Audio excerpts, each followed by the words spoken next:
I had a bit of a nightmare trying to sort out the time zones because we've just finished daylight savings and it was confusing me. So I hope I got it right.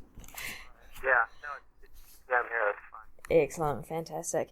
So, first of all, I guess what I'm doing is I'm talking to both you and Joey Cape and sort of tying it together into one write up. Right. So a lot of it will be sort of about the acoustic stuff that you do with him. But I guess first of all, what was the motivation behind originally sort of branching out and doing the acoustic albums? What do you mean, the one that I did with Joey? Yeah, well, because it was a few years ago. Obviously, when you first started doing it with him, and it was quite funny actually. My mum was around when I was playing it, and her first thought was, "That's not one of your punk bands," like it just seems such a weird concept, but it totally fits, So Yeah, I think that when the idea came up, it was definitely Fat Mike's idea. This called, and he wanted to do a series of splits, with like two singer songwriters from each Fat band, and me and Joey were supposed to be the first, but I think after that came out, he kind of went cold on the idea for some reason. But it was the idea was. Basically, I just did it in 4 days, in the studio, and I didn't really spend a lot of time. yeah, I just picked the songs very quickly. And so at the time, we were kind of like rushed into it, and Joey lived, in Santa Barbara. I lived up here in the Bay Area, which is like 6 hours apart. So yeah, we didn't collaborate on anything, and we've been touring a lot together lately, and we both have since put out solo record. yeah, And we always talk about how much better it would have been to collaborate on that release in 2004 rather than to just, play each own song. yeah, And just kind of keep it separate, because it sounds really separated to me, when I listen to it. I like it, I like the idea of it, but we both kind of like look back on it and wish that we collaborated on it more, because we've been doing this acoustic thing through Europe, and now going to Australia and New Zealand and also Canada after that. So we're kind of like traveling the world with it, really, and it just works so well. Like, I play a lot of his songs and he plays a lot of mine, and we both play a lot of new songs. So fantastic. The funny thing is that we're just touring now together for the first time, because since 2004, when we put that out, a lot of people, their first question was, are you guys ever going to tour together as an acoustic thing? It didn't really occur to me to do it back then, but it did now. I think it's because we both put out solo records in the last year. Yeah. It was quite funny actually. I remember when Legwagon came over here, quite a few years ago now, and I sort of jokingly said, "Oh, you should come over with Tony Sly and play acoustic." And it was like, "Yeah, I don't think that's going to happen, but we'll see," And then, 4 years later, as you said, and then when you sort of branched out into the solo, each doing your own sort of solo acoustic stuff, was that something you'd been wanting to do for a while, like? When I made my new solo. Your own solo one, yeah. Yeah, I mean, I've been wanting to do this for a long time. I just never really had the time. And so I did it really quickly. I just wrote the songs, I think all of them in about a month, which was crazy for me because I usually take a lot more time than that. But this one, I didn't want to take a lot of time because I wanted to see what came out more if you spill your guts as opposed to just leak it. Yeah. So I just kind of and I don't know if it was the same for Joey's album, but for me it was very much like I felt like it was time, pretty overdue. And our drummer for No Use, he was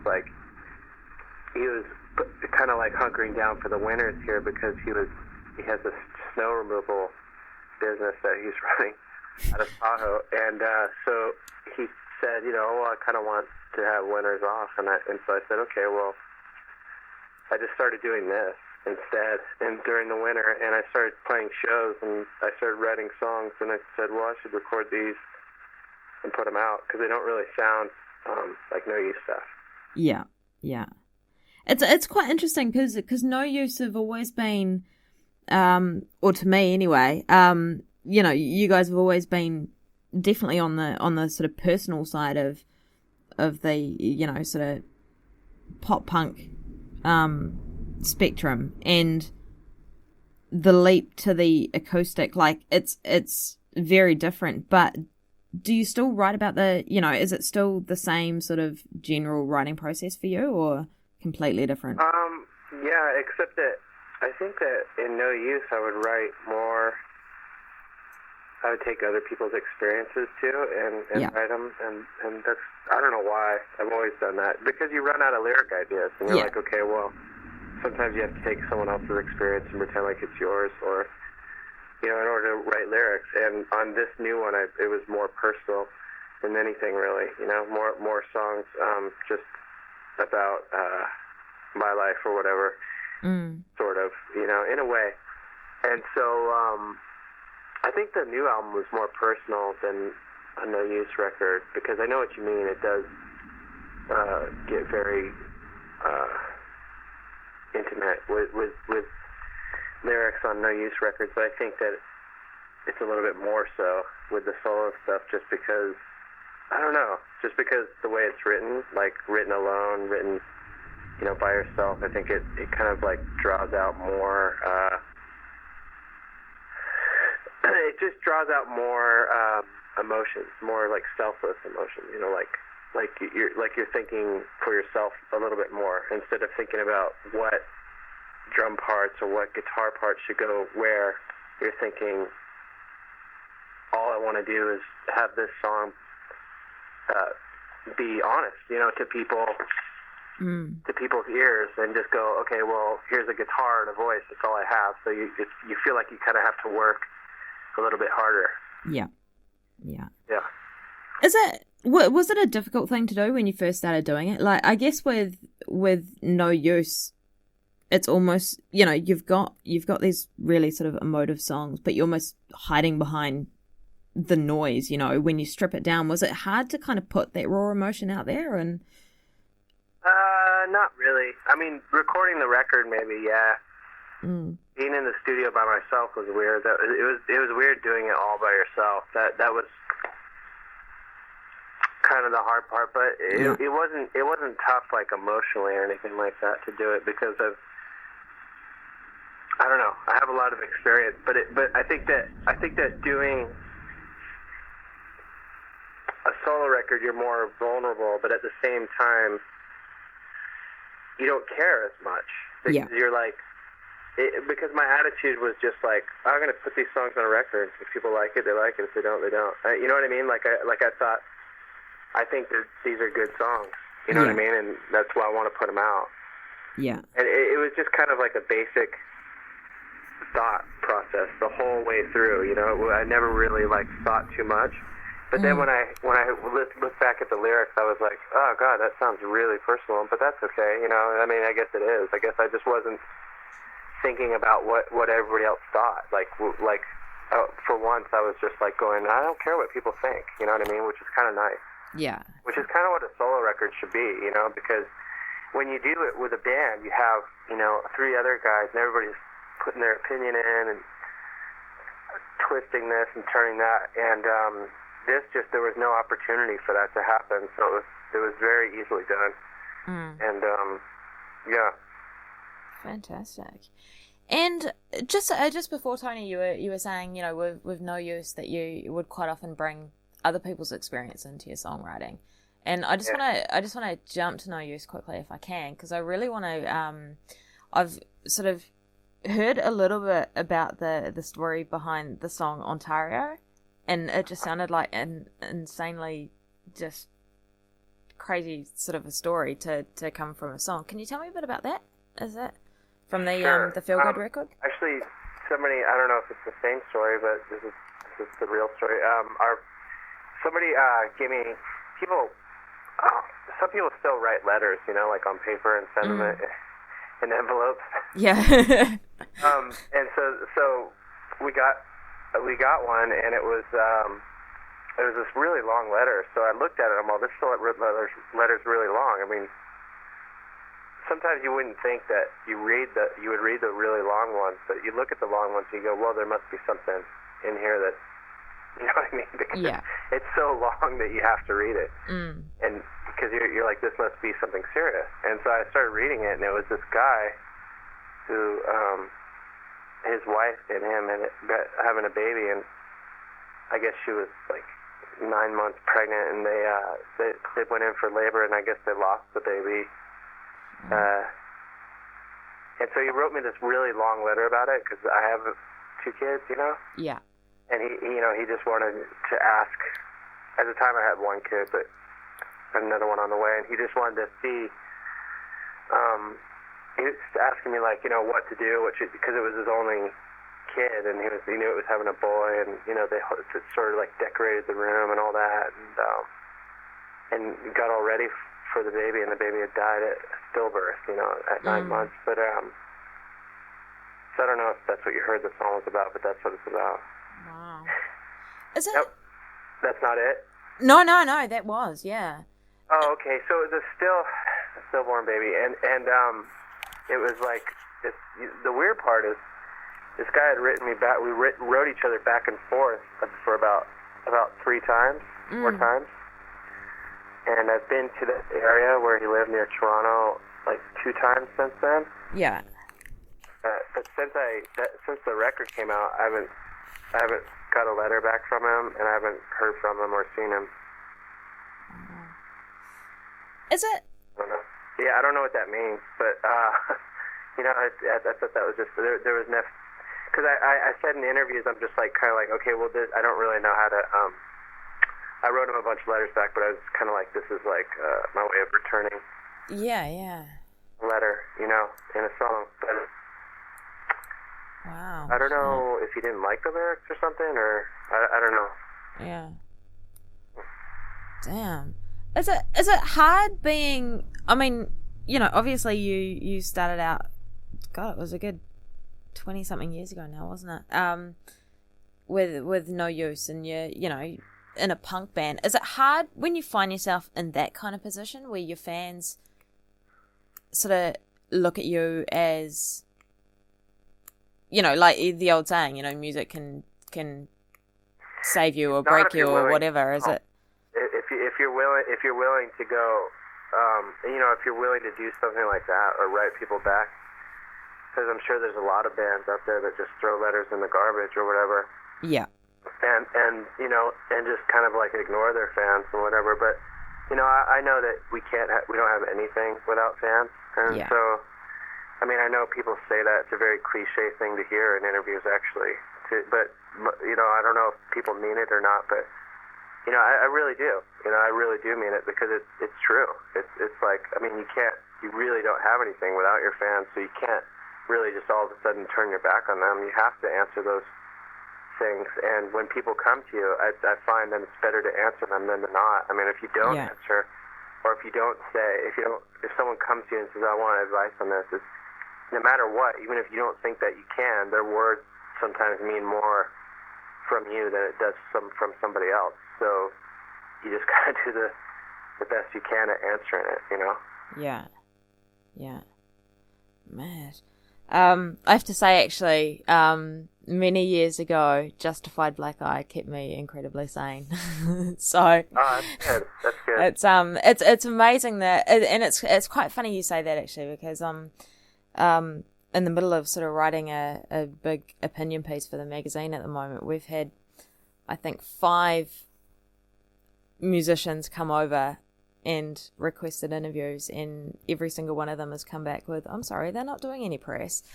And so I'm doing a big piece on how the thing that I love about punk bands is they never seem to get too big for their fans and their press, or at least the sort of indie label punk bands. Yeah, but it's all, you know, I mean, punk bands, like, it's all they have, really, because I mean, you have to do press if you're a punk band. Yeah.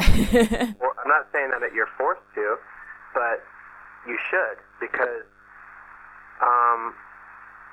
no one's controlling my opinion. You know what I mean? Whereas bigger bands, it's like they want the guys in the band to shut up, and they would rather release a press release, you know? Yeah. And say, here's what we're doing, and here's how we are, and who we are. It's all bullshit.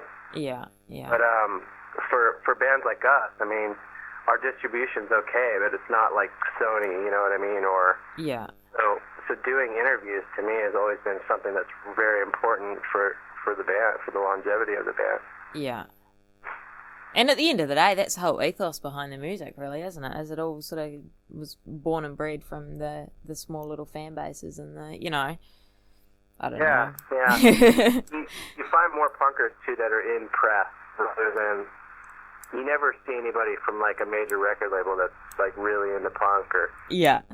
Oh, I really like, you know, it's all bullshit, or, you know, it's like the indie labels and press. Yeah. The part of the music industry that is punk. Yeah. There's one... Yes, of course. But that's it, really. I mean, managers and agents, they're not punk. Yeah, yeah. Absolutely. There was one quite well-known punk band whose singer is quite well-known as a straight-edge singer who came over, who was like... And their major label decided to get them all a bottle of wine for their present. It was like, really? But anyway, now I saw that you played South by Southwest this year, didn't you? Yeah. Is that because over here when bands get to go over to South by Southwest, it's like quite a huge deal. Is it that big a deal over there? Oh. You know what? I don't know if it's a big deal for bands. Yeah, it's a big deal if you get to play it. But then again, there's tons of bands that get to play it, you know? So, yeah. I mean, you can really get lost in the shuffle there. Yeah. I mean, there's shows. I was there 2 nights, and I saw shows where bands were playing in front of, like, 2 people.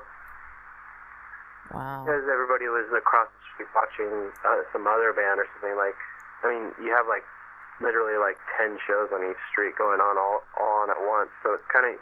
Yeah. If you're a smaller band, it's easy to get lost in the shuffle. So I don't really see the big deal about doing it. But if you get to play like a showcase, like I did, where you get to play in front of a lot of people, then I think it's totally worth it. Yeah, yeah. Is it awesome just being there anyway? Like, it'd be a crazy atmosphere, wouldn't it? It's a crazy party. Yeah. Going there, you know what I mean? Like, for 2 days, it was just like a crazy party. And, you know, people were just going wild in the streets. And it was just... I haven't been there for so long, like since No Use was a new band. Yeah. I guess. We went to South by Southwest, but if you're not new, there's no reason for you to play unless they want you to be somebody that, you know, like brings in a bunch of people or whatever. And we've been asked to do it and just never do it because it doesn't really pay well, and our band members just don't live close to each other, so it's hard to get it together for one gig. Yeah. But I noticed that bigger bands, you know, like Muse, was playing that night. But it's funny because those bands, I don't know how they pay those bands because they say they don't pay them, you know. But I don't know. But bands like that, you'd think they'd have to get paid. Yeah, totally. You know, crazy. Because they're big bands. Yeah. So I don't know. I don't know. I think it's worth it, you know, for small bands because if you can get in there and get a showcase, then you're stoked. But for me, going back there was cool because it was almost like because of this new solo album or solo record. My first official solo record with original songs that aren't, you know, redone No Use for a Name songs. And so I got treated like I was a new artist, which was kind of weird, you know. Yeah. And but it was kind of nice. I haven't been back there for so long, and that thing has grown so much since I was there. And it's just like this one massive party now. Brilliant. And you know, obviously you're coming over here in June. What, like, you know, you were saying you sort of play each other's songs and stuff, but what, I guess, what should people expect from the? I know that's such a boring question, but what should people expect from your acoustic show with Joey? Oh no, that's okay because I totally want to tell people because Excellent. it's weird because I think people just think that we show up and we play a set of Lagwagon songs, and he plays a set of Lagwagon songs. I play a set of No Use songs. So it's not like that. We actually come out together and we play each other's songs. Yeah. And like I sing backgrounds on his, and he sings backgrounds on mine. Excellent. And we have a piano player who also does string sounds and things like that. Wow. And loops, and so it's pretty cool. It's a little bit more than just a. Whenever somebody says acoustic, yeah, my mind automatically flashes to like some guy sitting on a stool in the daytime in a coffee shop. You know. I was just about to say some guy sitting on a chair with a guitar. Yeah.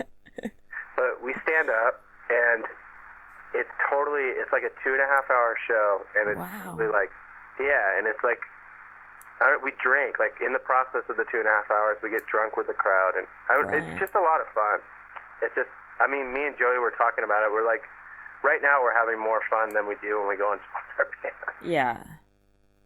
You know, so it's kind of cool. But it's fun. I have no experience playing other people's songs, so here I am learning like all these Lagwagon songs, and he's learning all these No Use songs. It's really cool. So you play, you were saying you sort of play each other's songs and stuff. Is it just Lagwagon and No Use, or is it the solo? We do the solo songs too. We put them in there. Brilliant. I don't know if I haven't really looked at a set sheet or a set list, but I don't know if I'd play more. I mean, I think I'd have to play more No Use songs just because the show is so long, and my records, I mean, it's only 12 songs. So yeah. I mean, there's like over 100 No Use songs that I can play. So. Yeah.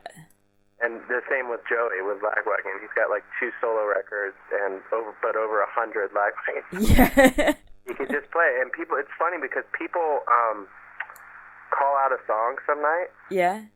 And one of us will just start playing it, you know, and we'll just, because we know it, we're just like, oh, okay, yeah, I remember that, you know, and oh, awesome. And then he'll remember my song, or I'll remember his, and I'll start singing backups, or he'll start singing backups on mine. Yeah. It's really weird how it happens. It's just a lot of cool stuff happens. Excellent. It sounds like so much fun. I can't wait. Yeah, it is. And so what are your plans? I know you've got a No Use, or you got a No Use album coming out next year, is it? Yeah. Well, that's what I posted on the internet. So yeah. I guess so. Fingers crossed. I have like a half a song written, so I have to kind of get. It's weird because I keep writing songs, and then I keep writing these sort of like, you know, slow acoustic songs. I'm just like, well, I'm gonna save those for these solo albums now. Yeah. And just make No Use records like punk all the way through, because it's like I have 2 outlets now, so I can do both. Yeah. Kind of nice. I was gonna say, has it changed your songwriting style with No Use now that you're doing the acoustic stuff? Well, I think the last, I mean, I've been working on some No Use stuff, and it's definitely more punk than other stuff, and I think it's just sort of a rebellion against the quieter stuff, you know? Yeah. Which is kind of nice, because it's how I started playing guitar. Was like the first teacher I had was like classical. He wanted to turn, you know, and that's why I started playing punk music, because I was like 14 and I wanted to rebel against that. Yeah. Excellent. Similar, not really, but. Yeah, no, totally. All right, well, I think that's pretty much about covered it. I'll let you go and get back to your day. But hey, thanks so much for that, and can't wait to see you in June. Oh, cool. We'll see you at the show. Come say hi. Yeah, we'll do. Awesome, man. Right. Thank you. Bye-bye.